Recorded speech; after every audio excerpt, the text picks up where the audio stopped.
오늘은 광야에서 주시는 은혜의 말씀이라는 제목으로 하나님의 말씀을 증거하겠습니다. 안디옥에서 유력한 자들이 사람들을 선동함으로 결국 선교사들은 발에 티끌을 떨어버리고 이고니온이라고 하는 지역으로 이동합니다. 선교사들의 선교 여정은 그리 좋은 꽃길이 아니었죠. 그들의 길은 오히려 광야와 같은 길이었습니다. 도시를 다녔지만 그러나 그들의 발걸음은 고난으로 가득한 광야였다는 것이죠. 늘 복음을 듣기 싫어하며 복음을 대적하는 사람들이 기다리고 있는 척박한 환경에 놓여 있었던 것입니다. 그러나 안디옥에서 이고니온으로 장소는 바뀌었지만 그러나 선교사들의 사명은 여전히 계속되었습니다. 오늘 누가가 이고니온에 도착한 두 사도에 대하여 가장 먼저 언급하는 내용은 회당에 들어갔다는 것입니다. 회당에 들어갔다니. 저는 이 말씀을 보고 좀 놀랐습니다. 회당에 들어갔다고? 아니, 회당에 들어가서 그렇게 문제가 됐는데, 그렇게 고생했는데, 그렇게 힘들었는데 다시 또 회당에 들어갔다고? 지치고 피곤한 여정 속에서도 그들은 늘상 하던 대로 선교의 루틴을 따랐던 것입니다. 아니, 생각해 보면 심적으로 참 많이 힘들었을 텐데 이 도시 저 도시 다니며 산전수전 공중전 다 겪으면서 이만큼 했으면 좀 쉬었다가 가고 싶은 마음도 들기도 했을 법한데 그들은 그냥 늘상 하던 대로 회당에 들어갔습니다. 여러분, 사람은 보통 고생을 하면 그에 대한 보상 심리가 작동하기 마련이죠. 우리도 조금 수고했다 싶으면 자기 자신을 위해서 무언가 보상을 해주고 싶은 마음이 들기도 해요. 그래서 영화를 본다던가 여행을 간다든가 자기를 위해 물건을 산다든가 이렇게 하기도 한다는 것이죠. 아니, 선교사들도 사람인데 그들에게도 오죽 그런 생각이 들지 않았겠는가? 하지만 성경은 그냥 담담하게 이고니온에서 두 사도가 함께 유대인의 회당에 들어가 라고 말씀하고 있다는 거예요. 아니, 이들은 뭔가 지치지도 않았나? 대체 무엇이 그들로 하여금 이렇게 포기하지 않고 지치지 않고 사명을 감당하게 해주었단 말인가? 는 질문이 생겼습니다. 그러나 곧 이어 3절로 넘어가면 그 이유에 대하여 발견하게 됩니다. 그것은 바로 은혜의 말씀이었다는 것이죠. 광야와 같은 선교의 여정 속에서도 하나님께서 항상 주시는 그 은혜의 말씀 때문에 그들은 여전히 사명의 길을 걸을 수 있었습니다. 선교사들에게는 하나님께서 주시는 그 은혜의 말씀이 충만하였던 것입니다.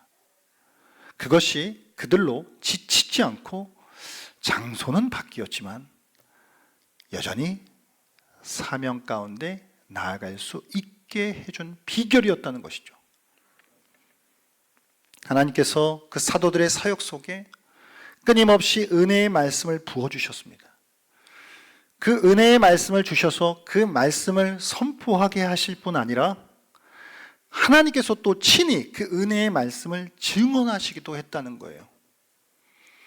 오늘 3절 말씀을 보면 주께서 그들의 손으로 표적과 기사를 행하게 하여 주사 자기 은혜의 말씀을 증언하시니 그래요.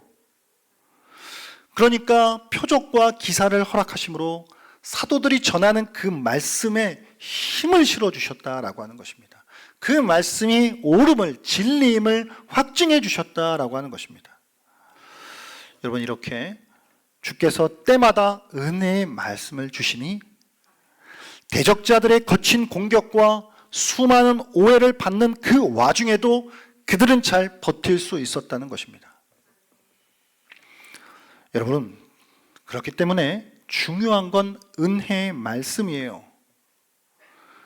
은혜의 말씀이 있기에 지치지 않고 사명을 감당하는 것입니다. 반대로 은혜의 말씀이 없기 때문에 우리는 그렇게 쉽게 지치고 주저앉는 것이죠. 지쳐서 은혜의 말씀이 없는 게 아니에요. 은혜의 말씀이 없기 때문에 쉽게 지치는 것입니다. 그러므로 우리에게 필요한 것은 은혜의 말씀이에요. 광야와 같은 삶을 살아가는 우리들에게 주시는 그 은혜의 말씀이 우리에게 가장 필요한 것입니다. 오늘 은혜의 말씀의 충만함으로 우리의 가정에서도, 우리의 교회에서도, 우리의 삶의 모든 자리에서도 주어진 길을 잘 걸어갈 수 있는 주의 사람들이 되시기를 바랍니다.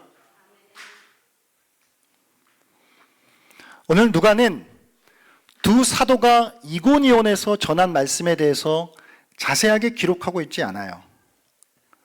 다만 사도들이 어떠한 마음가짐으로 말씀을 전했을지에 대하여 우리에게 알려주고 있는 힌트가 있어요. 한글 성경 번역상으로는 이게 생략된 단어인데요. 원어에는 말하니라고 하는 단어 앞에 뭐가 있냐면 그렇게라고 하는 단어가 있어요. 그러니까 그렇게 말하니가 되는 거예요. 그와 같이 말하니가 되는 거예요. 다시 이걸 번역하면 이렇게 되는 것입니다. 두 사도가 함께 유대인의 회당에 들어가 뭐라고요? 그와 같이 말하니, 그렇게 말하니가 되는 거예요. 자, 뭘 말했는지에 대한 내용은 생략되어 있어요. 기록하지 않았지만 한번 우리가 생각해 볼까요? 사도들이 무슨 말씀을 전했겠어요? 딴소리 했겠습니까? 아니죠. 우리는 그 내용을 충분히 사도행전 전체의 이 맥락 속에 유추해낼 수 있어요. 그들이 전한 말씀은 은혜의 말씀이고 그들이 전한 말씀은 복음이었던 거예요.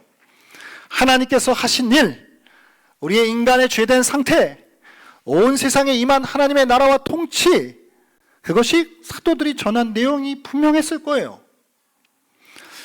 그런데 이제 그 같은 내용을 도시마다 조금씩 다른 느낌으로 전하기는 했어요. 무슨 말이냐면 비시디아 안디옥에서 말한 내용과 이고니온에서 말한 것들, 그리고 이제 이고니온 다음에가 루스드라와 더베인데 거기서 말한 내용이 살짝 느낌이 달랐어요. 그러니까 전체적인 내용은 복음이고 전체적인 내용은 은혜의 말씀이 맞는데 약간 강조점이라든가 말하는 스타일이 조금 달라져요. 이유는 말씀을 듣는 그 당시에 그곳에 있는 청중들의 구성원이 달랐기 때문이에요. 그러니까 유대인이 많은 곳에서는 아무래도 구약을 대부분 알고 있는 유대인들이기 때문에 구약을 인용하며 구약을 중점적으로 구약의 배경에 따라 말씀을 전하기도 하고, 그와는 좀 다르게 헬라 문화에 익숙한 이방인들이 많이 있는 곳에서는 조금 다른 방식으로 말씀을 전하기도 해요. 그래서 오늘 우리가 이고니온이라고 하는 곳이 있고 앞에가 비시디아 안디옥이고 그 다음에 뒤에가 루스드라 더베인데 비시디아 안디옥에서 말한 내용도 기록되어 있어요. 사도행전에. 루스드라에서 말한 내용도 기록되어 있어요. 그 두 개를 비교해 보시면 조금 달라요. 아무래도 비시디아 안디옥에는 상대적으로 유대인들이 많았기 때문에 조금 구약적 배경들을 이야기하고, 루스드라에는 조금 헬라인들이 많았기 때문에 그것에 따라 또 말씀을 전해요. 이고니온 같은 경우는 약간 중간쯤 되는 곳인데 정확히 어떤 말씀을 전했는지에 대한 내용은 기록되어지 않아 우리가 알 수 없지만, 다만 그렇게 혹은 그와 같이 라고 하는 이 단어를 누가가 여기에다 넣어 놓으므로, 여러분 성경은 아무 생각 없이 기록되지 않죠. 분명히 의미가 있으니 넣어 놓은 것이죠. 말씀을 전하는 그들의 자세와 마음가짐에 대해서 알려주는 것이죠. 그러니까 회당에 들어가 그와 같이 말하니, 그렇게 말하니 라고 할 때에 어떻게 말했냐는 거예요. 그것은 바로 두렵고 떨리는 마음으로 말했다는 거예요. 사람의 지혜에 권하는 말로 하지 않고 오직 성령의 권능이 거기에 나타나시기를, 성령의 능력이 그곳에 임하시기를 간절히 의지하는 마음 가지고 말했다는 거예요. 그렇게 해서 자기들의 지혜의 말로, 자기들의 지식의 말로, 자기들이 노하우로 사람을 설득해내려 했던 것이 아니라, 하나님께서 우리가 지금 말하는 것을 통하여서 하나님의 능력이 임하기를 말하는 그 여린 마음, 그 하나님만을 온전히 의지하는 간절한 마음을 가지고 그렇게 말했다는 거예요. 그렇게. 그것을 사도 바울은 고린도전서에서 이렇게 말하고 있죠. 고린도전서 2장 4절 5절 말씀을 한번 읽어볼까요? 고린도전서 2장 4절 5절 읽습니다. 시작. 내 말과 내 전도함이 설득력 있는 지혜의 말로 하지 아니하고 다만 성령의 나타나심과 능력으로 하여 너희 믿음이 사람이 지혜에 있지 아니하고 다만 하나님의 능력에 있게 하려 하였노라. 아멘. 이거예요. 이렇게 말한 거예요. 내용은, 전반적인 내용은 복음이고 은혜의 말씀이고 곳곳 도시마다 약간의 스타일은 다르게 말했을 수 있지만 그들이 전하는 마음의 마음가짐은 하나님의 능력이 나타나기를, 이게 사람의, 내가 말 잘한다고 되는 문제가 아니다. 내가 어떻게 이걸 어떻게 해서 되는 문제가 아니다. 하나님의 능력이 나타나야 된다. 그런 마음이 그렇게 그와 같이 말한 거예요. 이것이 바로 사도들이 말씀을 전하는 자세였습니다. 어느 곳에서든지 그들은 그렇게 말씀을 전했어요. 그렇게 말씀을 전하니 어떤 일들이 일어납니까? 유대와 헬라의 허다한 무리가 믿었대요. 부흥이 일어난 겁니다, 여러분. 말씀에 놀라운 열매가 맺힌 거예요. 얼마나 감사한 일이에요. 말씀의 능력이 나타납니다. 하지만 늘 그렇듯 좋은 반응만 있었던 건 아니죠. 사도들의 행태가 마음에 들지 않아 사람들을 선동하여 악한 감정을 품게 하는 이들도 있었어요. 그러니까 이고니온 도시에서도 또다시 위험스러운 상황이 펼쳐질 조짐이 막 보이고 있었던 거예요. 그런데 그 와중에서도요, 여러분, 사도들은 그 도시에 오래 있어라고 말해요. 오래 있어. 3절이요. 오래 있대요. 오래 있어 계속하여 말씀의 사역을 했다는 거예요. 위험이 감지되었다라고 해서 금세 피해버린 것이 아니라 더 오래 남아서 말씀을 전했다고 합니다. 여러분, 3절을 보시면 여기도 생략된 단어가 있어요. 한글 번역상 3절 보시면 두 사도가 오래 있어 하는데 여기 앞에 접속사 하나가 생략되어 있습니다. 원어에. 그 원어의 접속사는 그러므로예요. 그러면 이걸 2절과 3절을 같이 읽어보면 이렇게 되는 거죠. 어떻게 돼요? 악감을 품게 했다. 그러므로 두 사도가 오래 있었다. 이렇게 되죠? 맞아요? 맞아요? 예. 악감을 품게 했다. 그러므로 오래 있었다. 여러분, 이거 좀 이상하지 않아요? 저는 이상해요. 아니, 악감을 품게 했다? 예를 들면 그 다음에 뭐가 나와야 자연스러워요? 그럼에도 불구하고 나오든지 그러나가 나오든지 그런데가 나오든지 이래야 되잖아요. 그런데도 불구하고 오래 있었다 이런 식으로 나와야 되는데 악감을 품었다? 그러므로 오래 있었다. 이게 말이 안 되잖아요, 이게. 이것은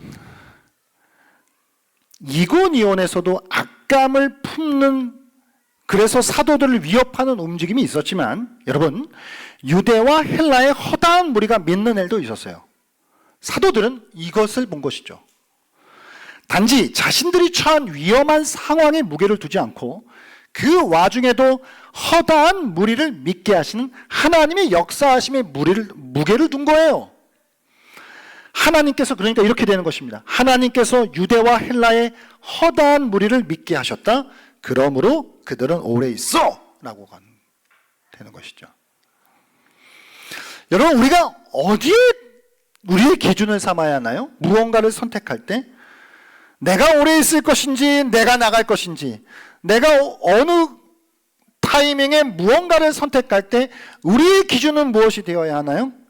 단지 우리가 처한 상황이 기준이 되어야 하나요? 아니면 하나님께서 행하시는 일이 기준이 되어야 하나요?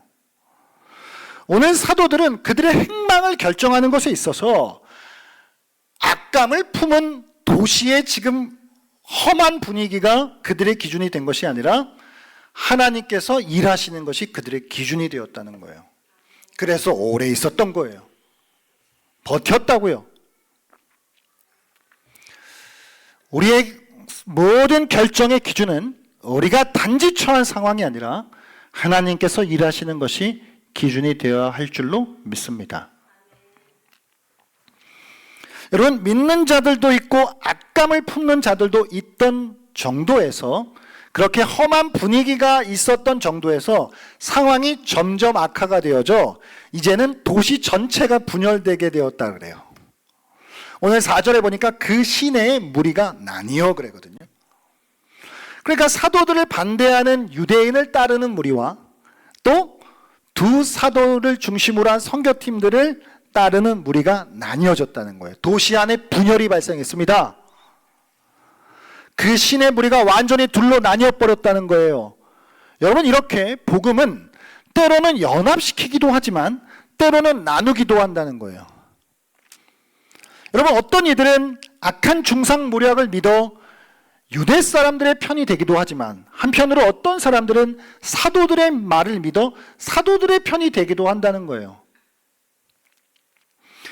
복음 안에는 이와 같이 분열시키는 속성이 들어 있습니다. 복음은 세상과 교회를 갈라 놓아요.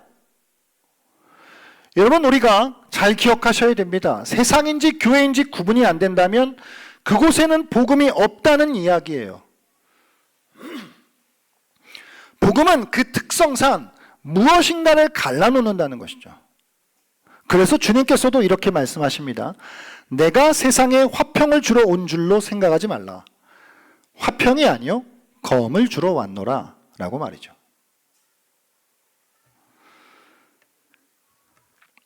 그러므로 우리는 갈라진다는 사실 자체만으로 위축될 필요는 없습니다. 그러니까 인간적으로 생각해 보면 사도들 입장에서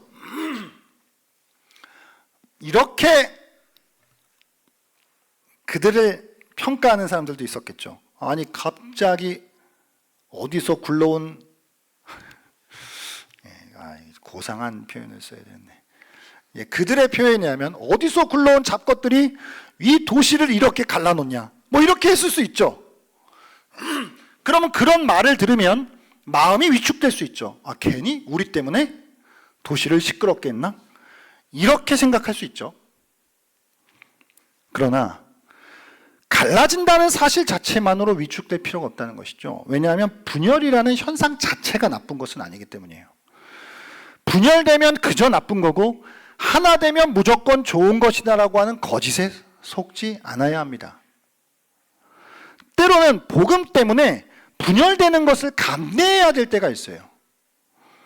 분열되는 것이 두려워서 복음을 양보하는 일이 있어서 안 된다는 것이죠.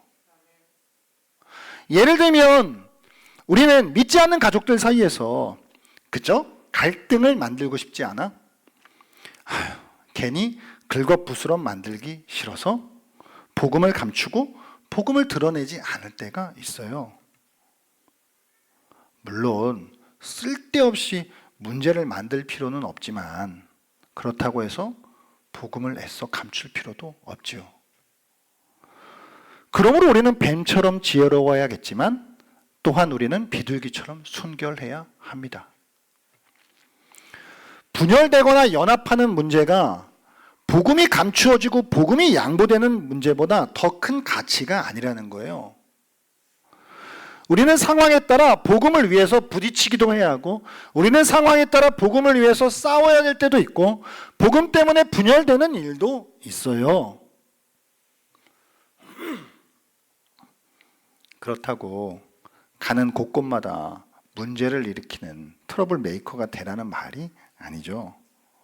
바울의 말처럼 할 수 있거든 너희로서는 모든 사람과 더불어 화목해야 해요. 하지만 너무 거기에 집착한 나머지 그저 복음을 양보하고 복음을 드러내지 않고 복음을 감추는 것은 주님의 뜻이 아니라는 것입니다. 우리는 때에 따라 복음을 드러내고 복음을 말하며 부딪혀야 될 필요가 있어요.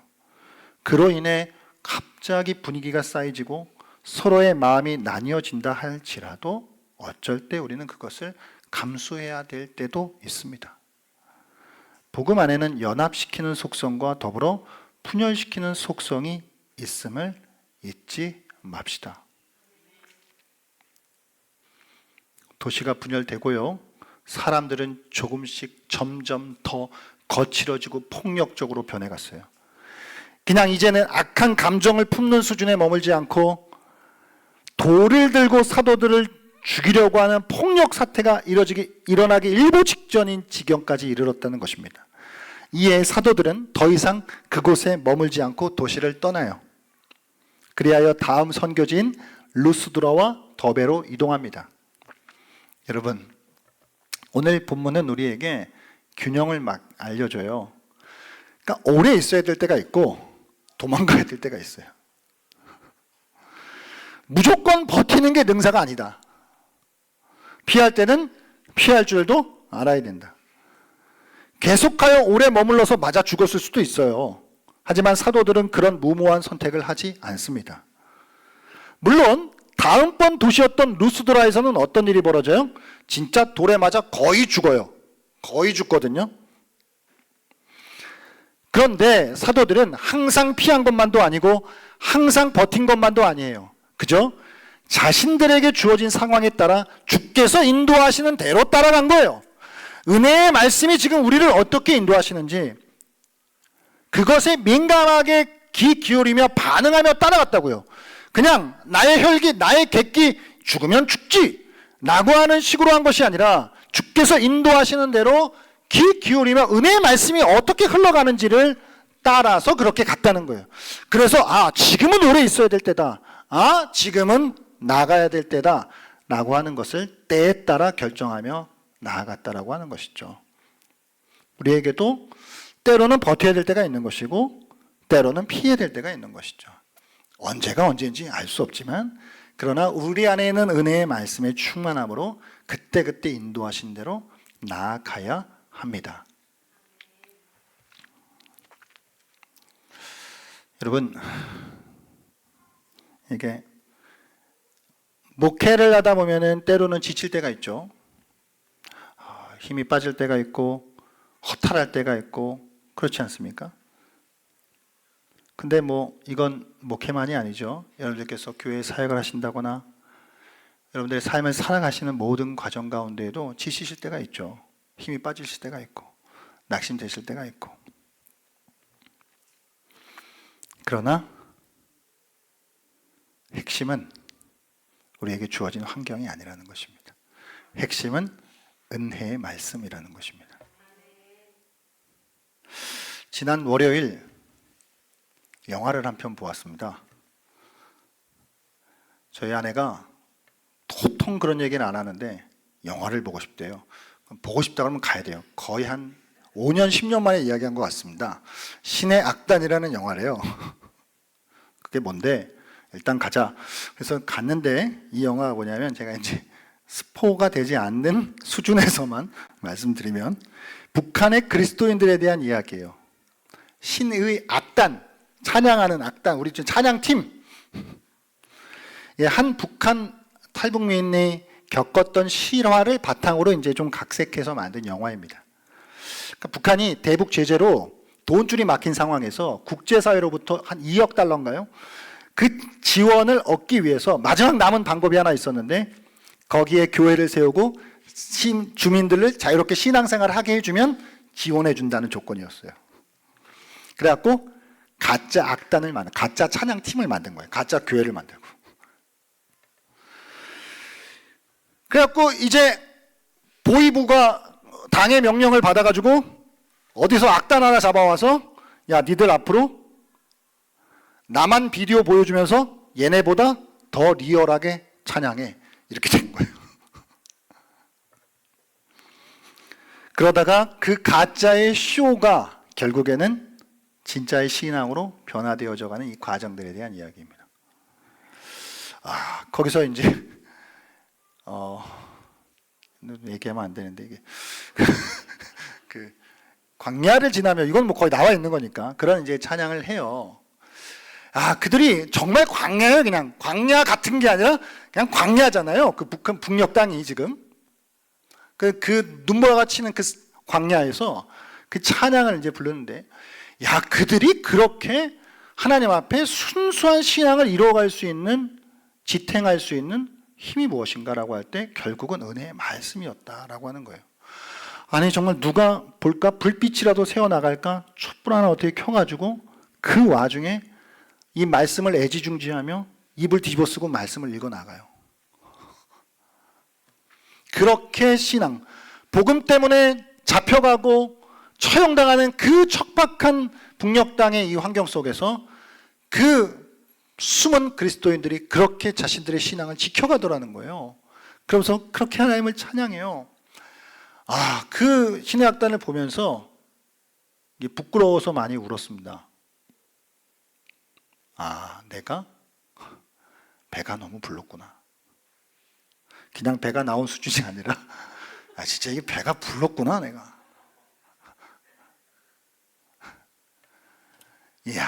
편안하고 이 안전한 사회에서 우리가 놓여 있는데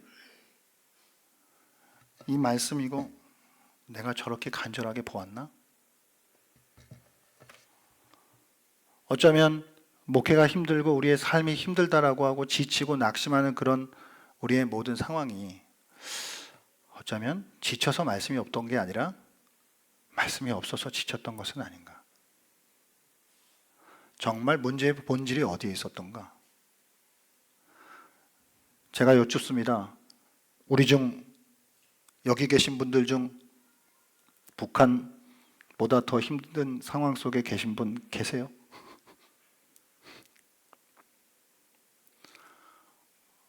너무 편안한 가운데 정말 중요한 걸 이렇게 놓치고 부끄럽게 살아가고 있었구나.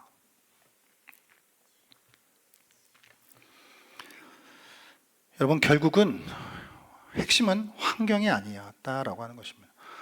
어떠한 환경에서도 중요한 건 우리가 말씀에 깊이 뿌리를 내려 하나님께서 때마다 주시는 은혜의 말씀의 공급 속에 있다면 거기에서 우리는 지치지 않고 살아갈 수 있는 것입니다.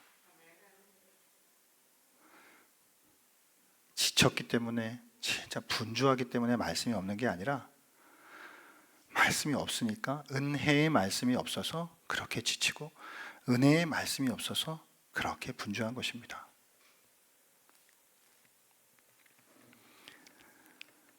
미국 남서부 지방, 멕시코 지방 그 근방에 메스키트라고 하는 나무가 있대요. 흔히 볼 수 있는 나무인데 물이 많지 않은 그런 환경에서도, 강수량이 많지 않은 환경에서도 이 나무가 제법 잘 자라는데, 뭐 겉으로 볼 땐 그렇게 화려하진 않지만 그래도 이 나무가 그렇게 척박한 환경에서도 생명을 피워낼 수 있는 이유가 뭐냐니까, 저 땅 속으로 50m에서 60m까지 뿌리를 깊이 내려간답니다. 그래서 지하수가 있는 데까지 닿는데요. 그래서 거기서 물을 끌어올린다는 것입니다. 어쩌면 우리 성도들의 삶도 이 나무와 같지 않습니까? 문제는 척박한 환경, 강수량, 돌이 얼마나 많냐, 일조량이 얼마나 많냐, 이런 문제가 아니라 우리가 얼마나 깊이 은혜의 말씀 안에 뿌리를 내리고 있느냐라고 하는 문제라는 것이죠. 우리의 기도의 뿌리, 말씀의 뿌리가 깊이 50m, 60m까지 쭉 뚫고 내려가서 우리의 삶이 어떠한 환경이라 할지라도 정말 거기에서 생명을 드러내는, 복음을 드러내는 삶을 살아가는 은혜가 저 여러분 가운데 있기를 바랍니다. 진짜 문제는 환경이 아니고 우리의 바쁘고 지친 우리의 상태가 아니고 은혜의 말씀의 부재가 정말 진정한 문제의 본질이다. 율법의 말씀이 아닌 은혜의 말씀으로 우리에게 충만하게 또 채워주시고 거기에 뿌리 내려서 여러분 늘 하나님의 생명을 드러내는 우리 모두가 되시기를 바랍니다.